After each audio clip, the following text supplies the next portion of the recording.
you've got your proposal together, you've got your introduction, you've got everything in place, and now the last thing you need to do is get your terms and conditions or your contract sorted. Now, before we go any further, I'm not a lawyer or a solicitor or anything like that. As Tim Ferriss would say, I don't play one on the internet. So you do need to get a legal professional to look through this stuff, or at least we very much recommend it. So disclaimer out of the way, get somebody to look through this, or at the very least, go through this thing yourself and at least make sure it's applicable to your business and where you live. What I want to encourage you to do here is get your terms and conditions included in the proposal itself. Ultimately, when somebody signs a proposal, they are agreeing a number of different things. They're agreeing your price, they're agreeing the work that you're going to do and everything that's involved in that. They're agreeing your timescales, all that kind of stuff. They're also, hopefully, once you follow this advice, are going to agree your contract as well. Now, there's no good reason to split this up into several sections.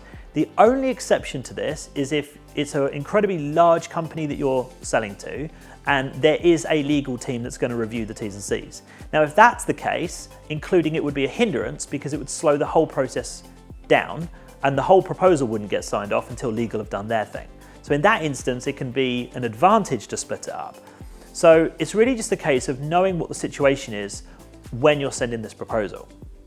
So do find that out. You probably don't want to ask questions like, are your legal team going to review this? That sounds a little bit suspect, but just use a little bit of common sense. If you get it wrong, it's really not the end of the world, but just suss it out. If you're selling to a single business owner, don't have the proposal and then the contract and get them to sign two different things. Just get them to sign it at once.